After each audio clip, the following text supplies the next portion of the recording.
Hey, Congressman, good morning. Good morning. Welcome to Philadelphia. Thank you. I never knew you were a Pennsylvania guy until I was preparing for this interview. Yeah, and I went to school at Gettysburg, not too far from where you are. Nice. But you abandoned us for the Lone Star State. Yeah, the government sent me down here in the 60s in the military, and we decided to stay. Well, we forgive Congressman Ron Paul for that. You and I were actually acquainted in an odd way. We appeared on the same Bill Maher program. You were a satellite feed. Oh. I was in Hollywood getting my brains kicked in by that crew. Uh-huh. They treated you far better than they treated me that night. But anyway, I enjoyed watching you then, and I guess I've seen you come back to that show as well. Yeah. Well, I wanted you to know I appreciated your book. I read your book. That's good stuff on getting on and off airplanes.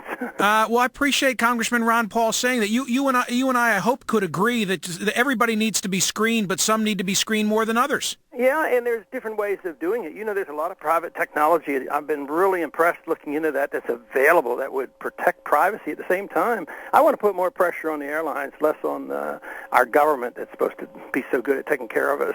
Well, I'm against political correctness. That's my basic mantra. Yeah.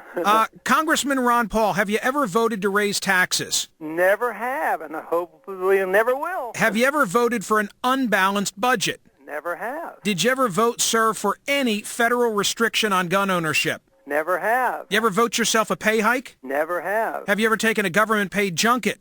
Never have. Never will. Have you ever voted to increase the power of the executive branch?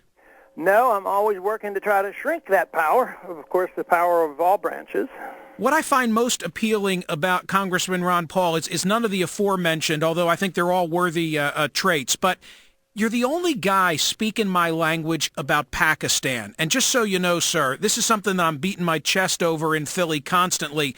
There's no dialogue on a national level, including among any of the presidential candidates, by my count, one question so far about our relationship with Musharraf, and no one's saying, hey, wait a minute, is this really what we should be doing? Offer the Ron Paul view of Pakistan, please, to my listeners. Well, I think it points out our hypocrisy, and, my position of non-intervention means that we are too often supporting a thug, and then we turn on them or they turn on us. And if you look at it, the history is pretty bad. And I think we're hypocritical about Pakistan. I only voted for about one authority after 9/11. That was to go after Osama bin Laden. And we failed to do that. We let him go. He's over in Pakistan. That's a military dictatorship. They overthrew an elected government. We send money to Pakistan.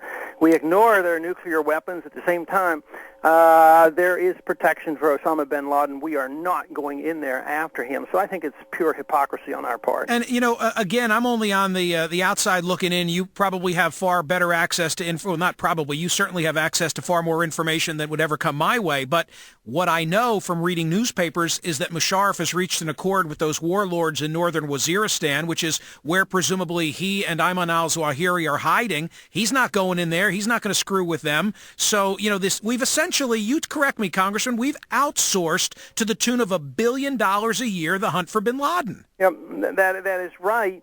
And Musharraf doesn't exist if he doesn't sell out and protect the warlords there. So it's an impossible situation for us unless we change the overall policy. And that's what I'm aiming for. I don't think we mismanage things as much. The policy is misdirected, and we get ourselves into these messes that seem to be impossible to get ourselves out of. Well, when you raise this issue with folks in the administration, and I have done it, they try and play that canard that says, the devil you know is better than the devil you don't know, and the insinuation is that we could end up with extremist forces from Islam running Pakistan, but they don't have that tradition.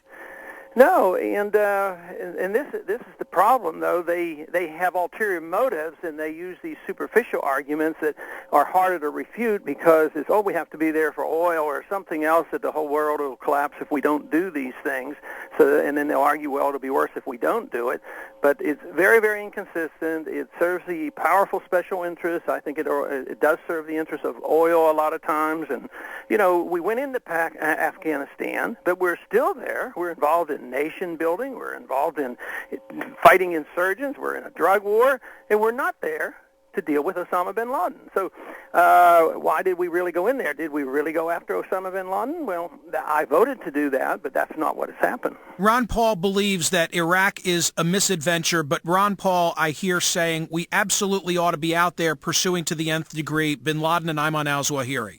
Yeah, that is right, and I think we've done a lousy job, and I think our special forces, or even the old concept of a letter of marque and reprisal, and narrow down the target, and know who we're really after, and then do it. But this whole idea that it's used as an excuse to occupy more Arab countries, I think we're asking for more trouble. Congressman, in the immediate aftermath of September 11, I wanted no part of the discussion of why do they hate us, and it's probably taken me 6 full years to finally want to understand why they hate us. I used to buy into the conventional wisdom that they hate us for lap dances and the Gap and Las Vegas and yada, yada, yada. Michael Scheuer has turned me around on that issue. Why did 9/11 occur? I know you said some things in the debate that were misconstrued. I want you to clear the air. Well, Michael Scheuer is an individual I've looked to, and I've read his books, and he has the expertise. He was the main individual to hunt down and understand Osama bin Laden. He was the CIA's expert on it. So if we can't believe him, I don't know whom we're going to believe. And he says that they come over here because